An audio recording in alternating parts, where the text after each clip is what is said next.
afternoon. My distinct privilege to introduce one of my dearest friends today to Club 99. I'm elated that Katie Pipkin is our newest member. She is sponsored by Tanya James, if y'all want to come to the front.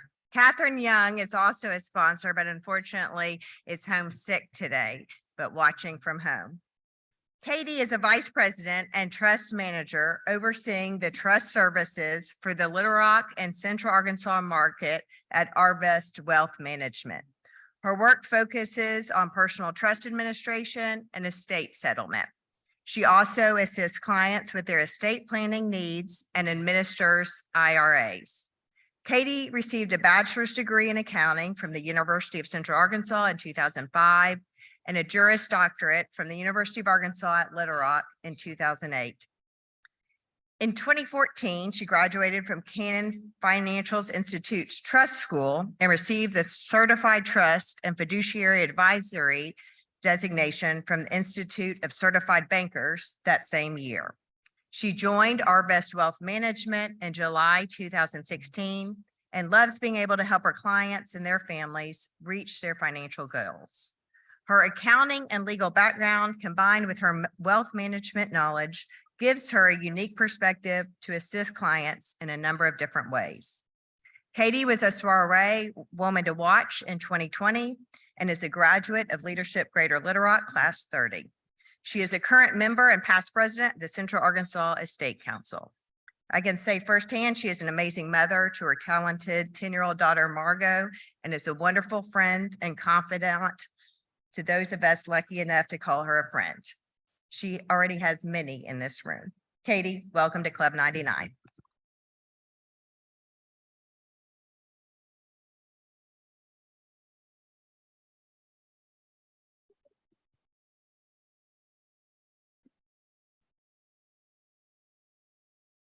Thank you, Ross and Molly, and congrats, Katie. Welcome to Club 99. Our new member streak continues. Anybody want to guess? 32 consecutive meetings. Let's keep it going, y'all. It's awesome.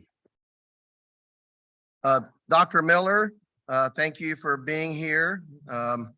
He's the president of the Red Tail Association. And for those of you who don't know, his father served in World War II, veteran, and was a member of the Red Tail group. So appreciate your service, your family's dedication to our country. So we give you a round of applause. Last Friday, we had a really fun day at the Club 99 Day at the races.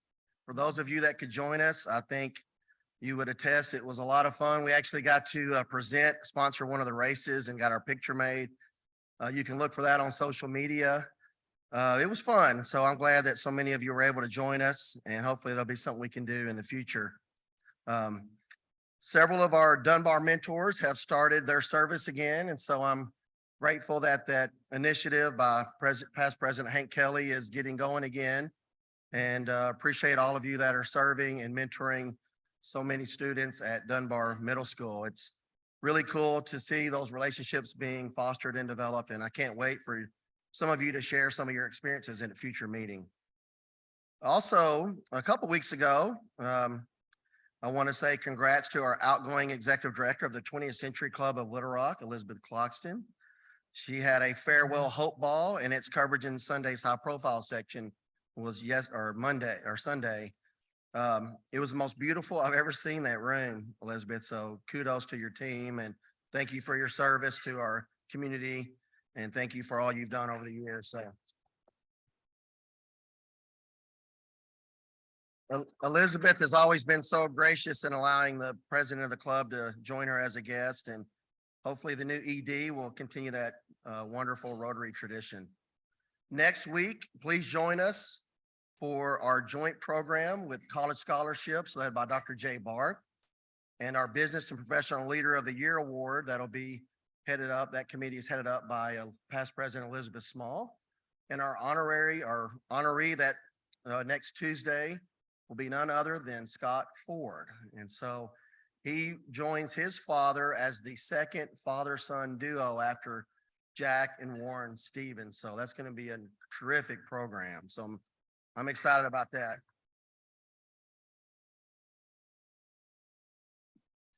During our La Petite Rose Tricentennial, as most of you know by now, I will spend my year as Rotary President telling unique stories about our region's past 300 years. Today's story is about an incredibly successful entrepreneur who got his start in Little Rock and later provided an excellent opportunity for an international expansion effort for our city. Born in Marks, Mississippi in 1944 and raised in Memphis, Frederick W. Smith became an amateur pilot as a teen, attended Yale University in the 1960s, and was a close friend and fraternity brother of the future President George W. Bush. Many of you probably know this part of the story. While attending Yale, he wrote a term paper in his economics class describing his plans for expedited or express delivery service. His professor didn't like it too much and gave him a C. Following graduation, Smith was commissioned in the U.S. Marine Corps, served 2 tours of duty in Vietnam, earned a Silver Star, a Bronze Star, and 2 Purple Hearts. He was honorably discharged in 1969. Still hanging on to his business school dream, the next year, Smith purchased Little Rock Aircraft Maintenance Facility, Arkansas Aviation Sales, and Little Rock Air Motive, a completion and modification center he would use for his fleet of 33 Falcon 20s that he purchased from Pan Am Airlines. Eventually, Smith made it official, forming Federal Express Corporation right here in Little Rock with a formal registration with the Arkansas Secretary of State on February the 15th, 1972, just over 50 years ago. That same corporate charter, according to Billy Rohrbeck, is still active and current today. He chose the name because he thought it suggested an interest in nationwide economic activity, and he hoped it would resonate with the Federal Reserve Bank, a potential customer. Despite raising a then astonishing $91 million in venture capital, he was unable to convince city officials to build him a terminal here at the Little Rock Airport. So he relocated the fledgling company in 1973 to his hometown, where a former military hangar had recently been abandoned. The early years of Federal Express were challenging. Smith had to go to great lengths to keep the company operating. At one point, I love this story, he took the company's remaining $5,000 nearing bankruptcy to Las Vegas. He flew to Vegas with $5,000 in his pocket in hopes of covering the company's fuel for the next week. Amazingly, and I don't recommend this, he won $27,000 at the blackjack tables and kept his dreams alive. Today, FedEx is one of the world's leading overnight shipping giants with nearly 250,000 employees and reported annual revenue of nearly $230 billion. But that's not the end of the story for Little Rock. Did you know that in 1974, Falcon Jet Corporation, now known as Dassault Falcon Jet, purchased Little Rock Air Motive, including its 61,500 square foot hangar and office? Falcon Jet cited Little Rock Air Motive's experience modifying Falcon Jet 20s, along with Little Rock's base of highly skilled workforce, as its motivation.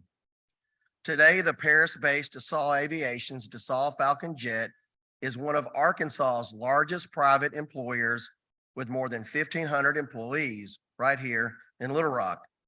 It's largely responsible for the state being 11th in the nation in aviation exports. Its Little Rock site became the company's main completion center and is the largest of its 4 locations in the United States and its 16 locations worldwide.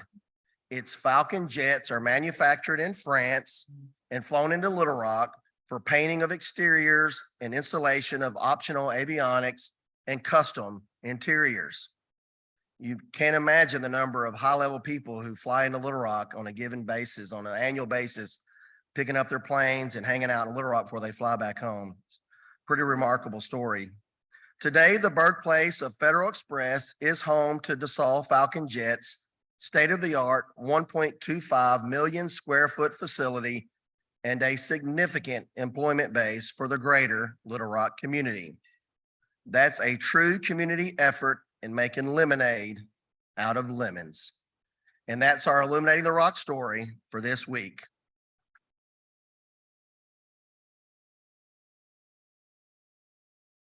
This week, Club 99er Jay Cheshire will introduce and moderate our program. But before he does that, come on over here, Jay. Come on, come on. Before he does that, we should acknowledge his birthday. I heard he's got a really big one today. Is that true? They're all big at mine. Okay. Should we sing the song?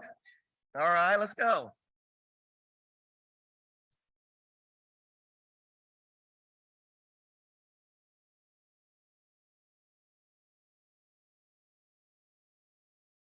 Birthday to you.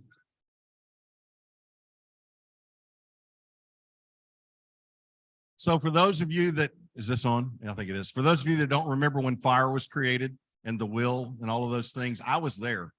It was a good time. It's a blessing and an honor to be joined today as our program, the Secretary of Commerce for the state of Arkansas, a longtime friend of all of us in this room, someone who needs no introduction, but I'm gonna give a little bit of an introduction anyway. So in 2004, I'm in Hot Springs, Arkansas, and I am working with a small group of people trying to put together a regional economic development marketing effort that Jack Thomas now runs. And we were trying to bring people together to help them understand that, yes, on Friday nights, we competed on the football field or basketball arena or what have you. But if we were going to be successful from an economic development standpoint, that we needed to combine and consolidate resources so that we could market ourselves as an entire region. This guy is the reason that took place. He came in as the CEO of Entergy Arkansas and demanded that we come together as a region and recognize that we could put away the petty differences that we sometimes have and work together for the greater good, and that we would all actually benefit from that. Well, 18, 19 years later, that has certainly come true. And I won't go through all of the accolades of what's happened in that time frame, but it was Hugh McDonald that was the architect of an idea that Joe Ford, Chris, and other folks remember this story, but that Joe Ford and Bill Clark and a few others came together as Hugh was coming to town. It's one thing to have the idea, it's another thing to actually do the work and to lead that work, and this guy did. So had an amazing career as the CEO of Entergy Arkansas.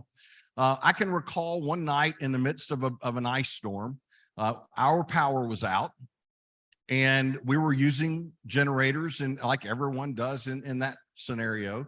And all of a sudden my phone rings and it was Hugh McDonald. And I'm thinking, why is Hugh McDonald calling me in the middle of an ice storm? He's a little bit busy right now. He literally called me and said, you know, Jay, I know you guys have been out now for a week. He said, I want you to know that you're next to come online. So I just wanted to give you an idea that that's getting ready to. And I thought, you know, of all the things that this guy's ever done for me, which the list is long, I can't believe that he would take the time. He's that personable of a person, that caring of an individual, to pick up the phone and make a call at that moment. So he not only led Entergy, and in doing so helped create new jobs and new opportunities for people all across Arkansas. He then went into retirement, as we thought that, you know, most of us would like to do at some point in time. And knowing Hugh like I do, as the former chair of the chamber, former head of 50 for the Future, obviously a whole host of other positions, all of a sudden, on a day back in December, we got a phone call about coming to an announcement. And I'm going to start out by, first of all, asking you to thank Hugh for being with us. So let's give him a big round of applause. But now to ask you, you're in retirement. You and Michelle are living the life of Riley on the lake, having fun. What's it like to get the phone call from a governor saying, hey, I want you to take what may be the most highest profile position in-state governor outside of the governor's office and helped me grow that state. What's that like? Oh, wow. Can you hear me? This works? Okay. Good to be with you today. What Jay didn't tell you about that MLRA story is when Joe Ford, Tommy May, and Bill Clark come to your office and ask you to do something, you say, yes, sir. Yes, sir. They were big instigators in the idea. Yeah, it was kind of weird. Michelle and I were just in blissful retirement, watching Netflix one night, and I get a text from Kevin Krass. Of course, I knew what Kevin was doing, known Kevin for a long time, and I said, "Oh boy," Actually, it was the 4-letter variety. It wasn't "oh boy," it was something else. But we talked about it, and certainly flattered just to be considered to be in the mix, because I thought I was retired and we were enjoying retirement, but kind of looked at the pros and cons and said, this is a lot of the stuff that I did when I worked for Entergy. And when I was retired, I did a lot of work in the career workforce development board, which was part of the Office of Skills Development, which is part of the Department of Commerce. And we had done I thought, some pretty good work there in terms of trying to move the needle. And so a couple of my passions, and I've run a big organization before, so not too often do you get a call like that. And just felt like in the utility business, we call it, we have an obligation to serve. When a new customer comes into your service territory, that's the law. You have an obligation to serve, and those words kind of have just rung true to me, and we felt an obligation. So here we are. And having been an icon in the workforce development side of the house. Oh boy, icon, come on now. We can talk about for next generation learning. We can talk about workforce development. We can talk about all the things, because you are an icon. And the reality of that, though, is you see what it's going to take for Arkansas to take that next big step forward. In taking on this new challenge, has that seemingly become more difficult to accomplish, or do you see maybe it can be done quicker than expected?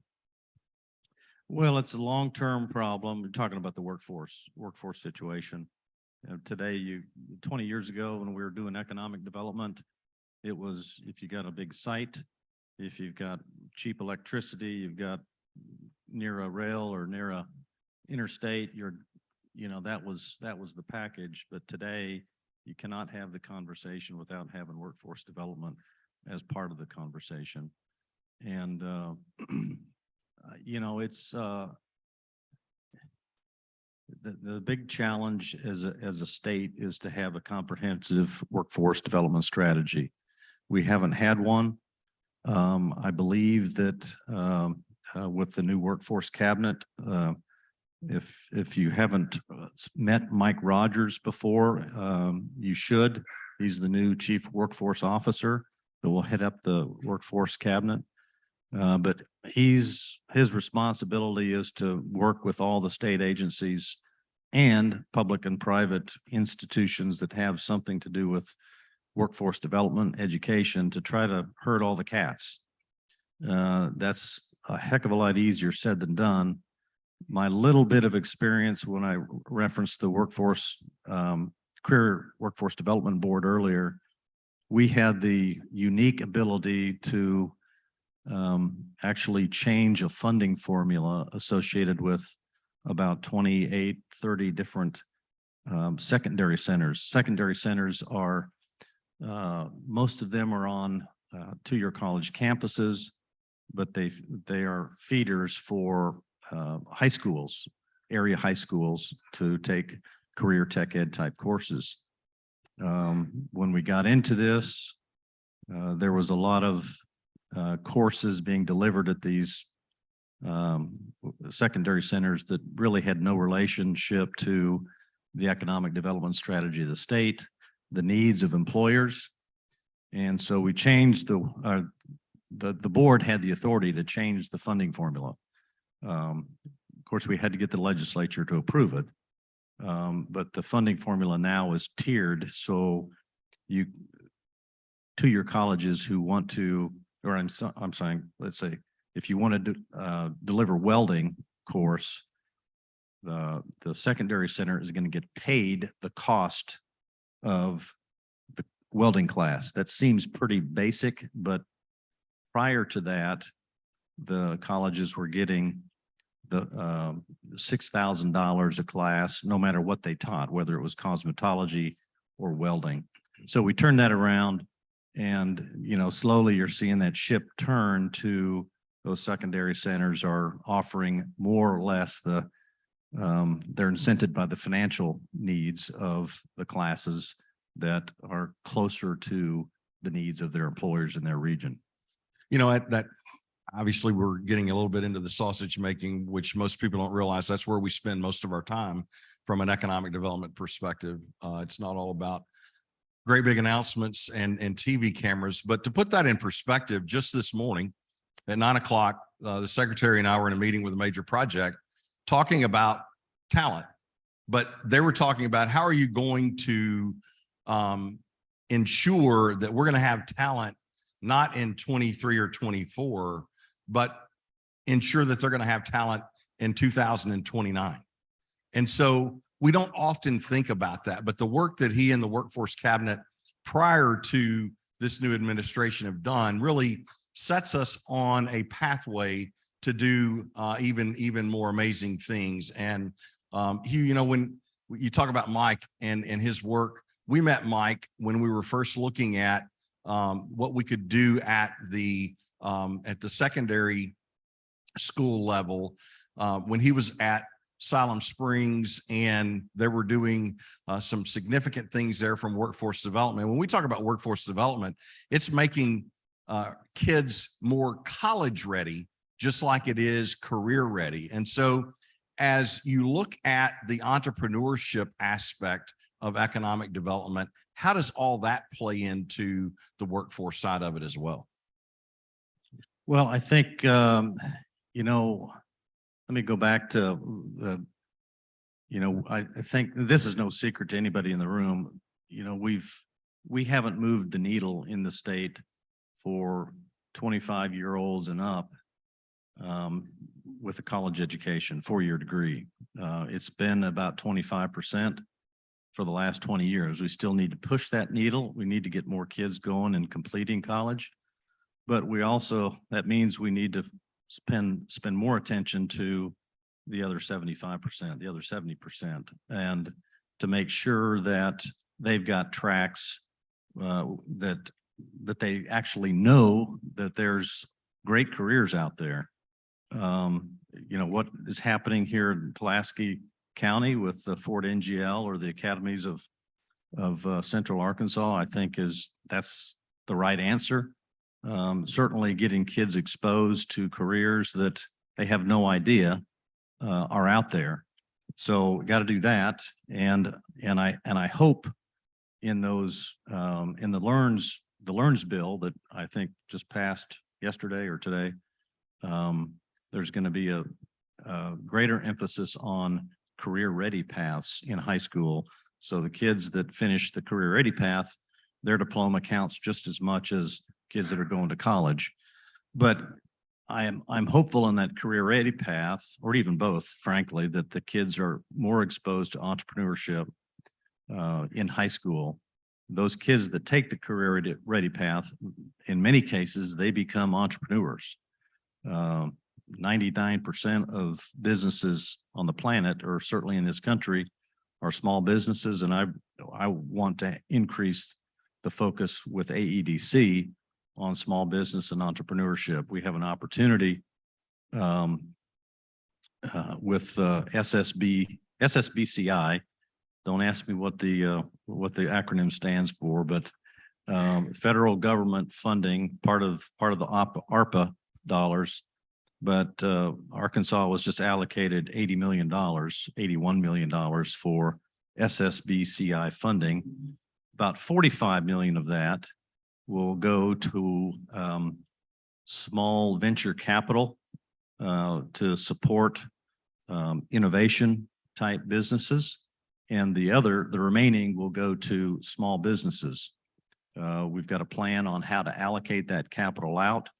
We're not going to be making the decision on venture capital, which firms get those allocation, but the expectation is that there's a 10-to-1. So if we give you $500,000, you're going to raise another 5 million. So there'll be a 10-to-1 leverage on that $45 million for the venture capital. It's going to be managed by professionals who are in this business, not by the state government. We're not going to be the pick the winners and losers. And 90% of those dollars have to be in-state companies. So, so you really have kind of got two small business that I look at. One of the small businesses comes out of innovation, good ideas that may be able to scale up into a large company. That's where the venture capital would come into play. And the other component of the small business is the mom and pop retail. They're both very important, but they have different needs. And hopefully this SSBCI dollars will be adding more fuel to that flame and having the state support the entrepreneur support organization network around the state. So as the CEO of Entergy, you and your Entergy Teamwork Arkansas Economic Development Group were involved in a whole host of major projects that have landed here in Arkansas in the last several years. Now, almost 70, 80 days into your new position, what do you see are the issues that we need to deal with in Arkansas beyond workforce to become more competitive? Well, one of the things I want to do is, it's probably time for AEDC Arkansas to refresh its economic development strategy. We have targeted industries that about 8 or 9 different targeted industries. Those are pretty much what we're going to continue to do, but it's probably time to refresh that and refresh our incentives. Are our incentives, economic incentives that we offer existing and new business, are they competitive with those around us? Time to refresh that. And frankly, when we're doing it, we also ought to look at are our economic incentives of redevelopment of downtowns, whether it's a urban center or if it's a small town, Magnolia or in Pine Bluff. We ought to look at, are those incentives competitive from our surrounding states? We've got to have good, strong downtowns, no matter where you live. So want to refresh that. Like I said earlier, I want to place a greater emphasis on entrepreneurship and small business. And I'm talking to different folks across the state who are much smarter in this than I am. Sarah Goforth at University of Arkansas, who runs their innovation, small business, entrepreneurship organization. Jeff Standridge, Jeff Amarin, Conway, Arthur Orduno here at the Venture Center. I've asked those guys, how can they help me help AEDC be better at supporting these entrepreneurial support organizations all over the state. They do a really good job, I think, working together. I think what the state can do is to help bring down, reduce barriers that may be perceived or not actually in existence. So we want to build that network, that ecosystem, and support it as a state a lot better. I think, so I talked about traditional economic development, which we do a pretty good job here in the state of Arkansas, raising the focus of entrepreneurialism. You've read about the Natural State Initiative that the first gentleman is leading a council on. We're just very beginning stages of forming that council and meeting, but that will be a new targeted industry, frankly. Northwest Arkansas has done really a darn good job in terms of recruiting new businesses in the outdoor recreation economy. And it's just not just Northwest Arkansas, but that can apply. And from my perspective, we got to apply it all across the state, from a business recruitment, also from an entrepreneurial standpoint. Phil Shellhammer, also at the University of Arkansas, heads up GORP. Don't ask me what GORP stands for, but it's the outdoor recreation entrepreneurial space. And I mean, he's got hundreds of ideas of new businesses that are starting up in Arkansas all around the outdoor rec space. So a lot of opportunity there. And I think finally, we need to do a better job of marketing the state and trying to attract talent for domestic migration. Arkansas, I don't know if you know this, but last year, Arkansas was ranked #1 in percentage of our population of people migrating to the state. #1 in the country. So,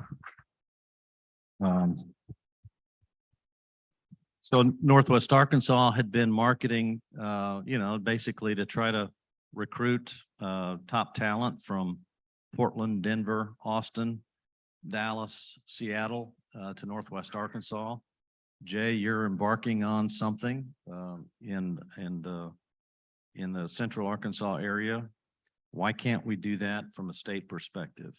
And we were ranked #1 without any statewide focus on marketing. Imagine if we have a focused statewide marketing to try to attract talent.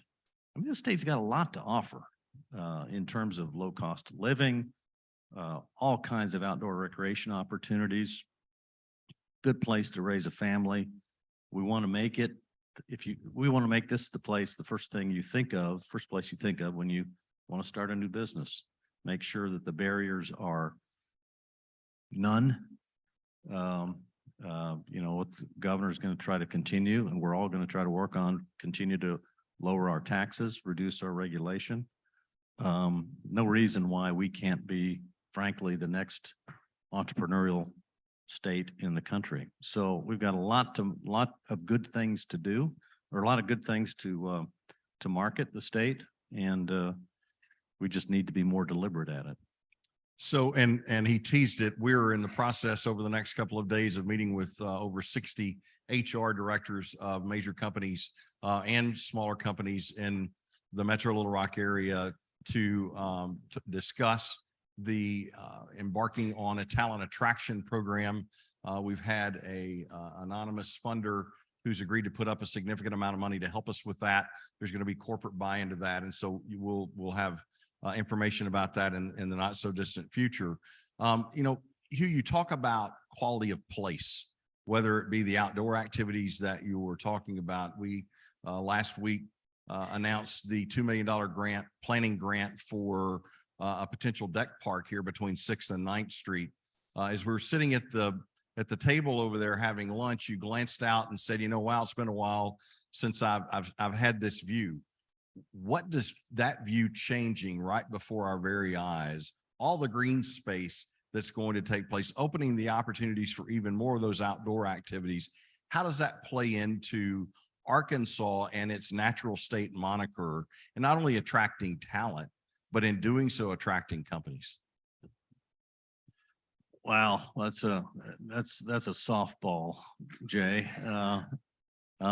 Some of you have maybe heard me talk about this before, but we're sort of I think in the Little Rock, Central Arkansas, once in a lifetime opportunity when you look out there and what is happening with 30 Crossing, what is happening in the new museum, art museum, at MacArthur Park, the potential for a deck park over the interstate, what's happening behind us with the vet school, dental school, and all of the dirt you see there, and the construction all the way to the river, that has the potential to turn Little Rock into just an amazing place to come, to live, to bring your business, to have fun.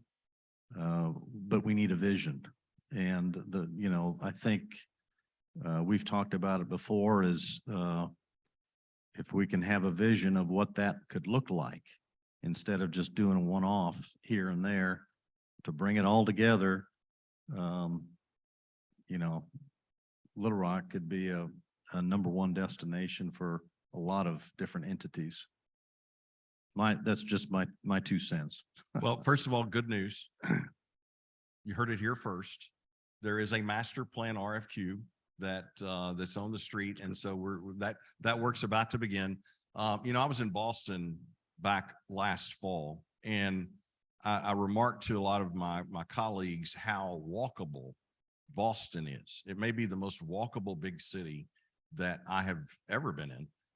And I started thinking about Argenta in North Little Rock, and obviously the new development on that side of the river, coupled with everything that's happening over here, and then a deck park connecting a Hanger Hill neighborhood that effectively had become disconnected because of our transportation network. You begin to look at the Museum of Fine Arts and all those things, and now all of a sudden we can become one of, if not the most walkable cities and metro areas in the United States. And we can't talk enough about how important that is when we're looking at recruiting folks. The reality of what we are and what we're trying to become starts with what you just said. There has to be a plan. And so from the state's perspective, you talked about creating that workforce development plan. What do you see in your vision work as you're just now starting? What do you see in your mind's eye of a new plan for Arkansas, recognizing that it can't be a one size fits all? Oh boy. That's a good question. That Jay. wasn't on the paper. Yeah, I don't know if I got the answer to that, but the state has got the regional strengths. What's happening in Northeast Arkansas with food processing and steel? We create more steel in Mississippi County than any other place in the country. It's amazing what's happening up there. Camden, El Dorado, the process industries, the defense industries, what they're doing is amazing. Northwest Arkansas, we all know what is happening in Northwest Arkansas with the powerhouses of the Fortune 500 companies and their skills in mobility, transportation, logistics, AI, software development. And here in Central Arkansas, you've got financial services, you've got healthcare, you've got data analytics. Manufacturing, I think, is common everywhere. And back to workforce, I'm hopeful that all of our workforce development activities on that career pathway, we really start focusing on automation of manufacturing. Because if you talk to Mike Rogers, our new Chief Workforce Officer, they can't outsource, you can't offshore maintenance of automated manufacturing.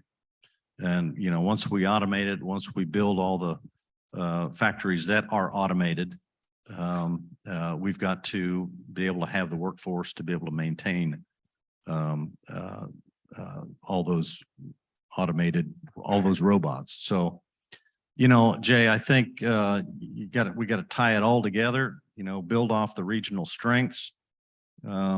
Something that we're just starting in commerce is how can the state get engaged in the CHIPS Act with the various all the federal dollars that are being sent out across the country. They're incentivizing academia, private enterprise, and states to put together packages, economic development packages for basically onshoring the chips manufacturing industry, everything from soup to nuts. So we don't have that supply chain risk in the future with Taiwan and China and anywhere else. And believe it or not, Arkansas has got some skills, some innovation going on with regard to the materials associated with chip manufacturing. I'm already far out over my skis on this, so I wouldn't be able to talk about the details, but I met with some U of A PhD and some Walter Burgess here in town, another chip manufacturing, Matt Francis, Ozark Integrated Circuits, I believe. And they do some amazing things about not manufacturing the chip, but actually packaging the chip. I had to ask what packaging the chip means. It's not putting in a cardboard package, but it's actually high-tech packaging. And we do some really good work in there. So do I see us competing with the big Samsung chip manufacturing facility? I'm told probably not. That's not our space, but there's plenty of space associated with the front end or the back end of that in the materials and the packaging. And, that's stuff that's building a new industry, frankly, for the state, thinking 20 years down the road. So that's a whole new set of workforce skills that we've got to develop. So we've both been in the line of fire when it comes to automotive, whether it be in the Marion, West Memphis area or other parts of the state. We've had those companies in this area looking in the past, but we've never been able to show them something that was shovel ready, that was ready to begin construction on, having jumped all the obstacles and hurdles that it takes to have a piece of property ready for billions of dollars of investment. And then obviously what comes along with that. We've been in the process quietly for the last 4 years now of developing a super site like that south of the port. The mayor last night in his State of the City announced a little bit more money. We've now raised over 50 million in the last 32 months to go towards infrastructure out there. Once we get that done and have the 1,000-acre super site certified and shovel ready, which we expect to have in the next 24 months, what do you think we as the state, because obviously we ran a constitutional amendment giving the state the authority to provide that type of incentive package to compete for those kinds of projects. Do you think that's the last piece of the puzzle? Also, the Texarkana super site, is that all that's needed? Is it just the place? Well, no, you got to have the workforce, the place and the workforce, like we've talked about, the quality of life piece, the whole package. What our workforce demands today is not what our workforce demanded when I was working just 8 years ago. COVID was shook everything to its foundation, and we look at quality of life and quality of place in a whole lot different fashion than we did 10, 15 years ago. So that's why what we've talked about on things like the downtown, improving downtown, reducing crime, having good schools. You've got to have the whole package. The site, obviously, if you want to compete for the big auto manufacturer, is important. You got to have your workforce, but you got to also have a place where people want to come to live and raise a family. Amen. So we're about ready to run out of time. Let me open it up to see if there are any questions before I toss you that last softball. Jerry. Hey, Jerry. One time, many times when we were there, asking for money. Always, always, most of the time it was from UA. I'm not gonna have any money today, but I've had another UA Little Rock request. I'm sharing the Centennial campaign out there, so I'm spending a lot of time on campus. And I have this idea, there's a lot of unused, underutilized south of the campus in particular. There's a lot of interesting, fascinating, important research going on at the university. It's one of the top cybersecurity programs in the country. Thin films lab doing incredible research and materials. I've got an entire building devoted to nanotechnology on and on. What if we inventory those technologies, then looked around the country for targeted economic development programs to connect those companies with the technologies of Little Rock? We've got all the ingredients. I'm not a native. You know that. I just like to plant that seed because I think it's a great opportunity. Well, thank you, Jerry. I don't work for Entergy anymore, so I work for the state, and I'm not going to give you any money, but I do think we've got, I saw Chancellor Drayle in here earlier. There you are. I want us to figure out how we can get you guys engaged in the entrepreneurship and the research and development and spinning off new ideas, innovative companies. They've been so successful at that with U of A. No reason why we can't do it here while we're building that ESO network, Entrepreneurial Support Organization network. But Jerry, I don't see why we can't do that triangulation of what's happening at UALR and where the opportunities are. Can I say anything, Chancellor? Yep. I won't announce it, but we are working with UA Little Rock, and Jerry, thanks for teeing that up, on some additional entrepreneurial activity in recruiting folks that are utilizing cutting edge technology and innovation. And I will say unequivocally, Chancellor Drayle and her team have been phenomenal to work with.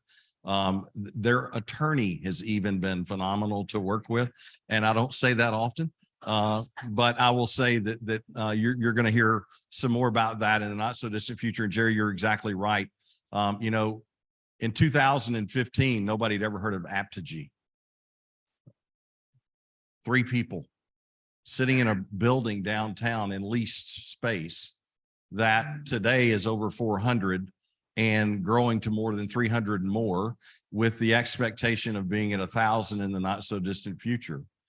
2015, nobody really knew much about the Venture Center and the tech park and FinTech. In fact, I couldn't even spell it. But yet in 2020, we were named the best FinTech accelerator, thanks to Mimi and Arthur and the team at the Venture Center doing all that work, named the best FinTech accelerator in the world. Not the state, not the region, not the country, in the world. And so it's to Hugh's point, it's planning. It's taking a look at those assets and resources, and then obviously putting our best foot forward. Because when we talk about targeted industries, it's because we can differentiate ourselves from the competition, much like each and every one of you do in your businesses and organizations. And so that's a big deal. Thank you. Other questions before Denver cuts me off? Perfect. I'll end with a softball. So Hugh, it's 2027. You've been in this work now for 5 years. The governor's been reelected. You have a runway for the following 3 years, unlike any other, because it literally is a loose leash. What will Arkansas look like in 2027 from an economic development perspective, and how are we going to take the steps today to prepare for that game-changing type economic development activity? Well, hopefully we've got, with regard to our high school, our career path, our workforce development, We've got all the cats herded and everybody's oars are in the water and rowing in the same direction. Whether it's if you're taking the college path or whether you're going the career to high school to career path. So I would hope that we've moved a long way in getting all those educational institutions, especially when I look at the two-year colleges, they should be attached at the hip with their employers in their particular region. And they're turning out the workforce that their employers need today and tomorrow. So that's maybe workforce development. Hopefully we have a entrepreneurial system in the state that is competing with those like Utah, which is viewed as the #1 state in the country for new entrepreneurs to start new businesses. It'll take a while to get those networks established. And I think obviously we've got to continue to market ourselves and what people view Arkansas from the outside. We've got to continue to move that needle up, as Arkansas is a great place to start a business, move. Do we want to become the new Texas? I was reading some stuff in the New York Times the other day about quotes from people in Oklahoma saying they want to be the next Texas. I wouldn't go that far. Has anybody been to Dallas Fort Worth lately, trying to commute that? I'll pass on that. But there is a great place to live and live a quality of life that in these mid-market cities like we're in that are second to none. So I don't know if I answered your question, Jay. You but did. yeah. In fact, I was laughing because in the Love Little Rock campaign years ago, I was asked on the national NPR about one of the quotes I had stated about, even though our friends in Texas think of themselves as a whole nother country, the fact that we have direct flights there doesn't make our airport international. And the reality of that is we have our own unique set of attributes and assets and resources, and you're right. Taking advantage of those is going to be really important. So on behalf of not only this group of folks, but the entire state of Arkansas, I want to tell you how blessed we are that you said yes. Oftentimes people get placed in these positions for reasons other than maybe they're the best suited for that specific position. I can't think of anyone, not only in this state, but in this country, more well suited for what you're doing at this moment in time than you.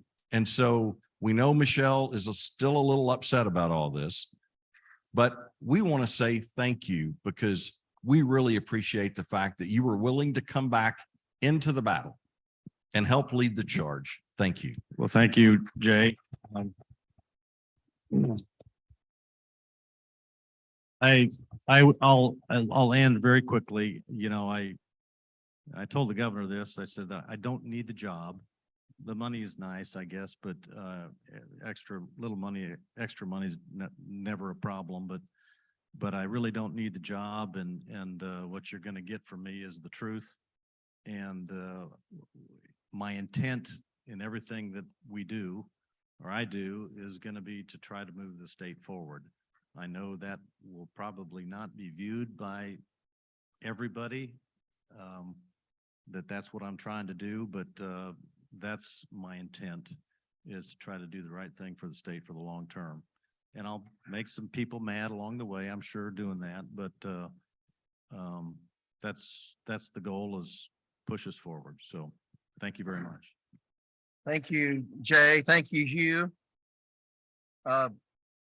When we first started talking about a sense of place, and Little Rock initiative for my year was Illuminating the Rock, and my first phone call was to Hugh McDonald, because he was the one behind the scenes in making the Entergy gift happen for their centennial, and appreciate all your advice. And we're working towards making that another addition to Little Rock, and both in recreation and tourism and economic development and all the things that you talked about. So Rotary wants to play our part. We want to be a partner with all of you in making this a better place to live and to visit I know in addition to economic development, you're a big advocate for education. So I think you'll love what we're doing this year for our Illuminate the Rock gifts. These are for our speakers this year. We're doing books to each of our speakers by Little Rock connected authors.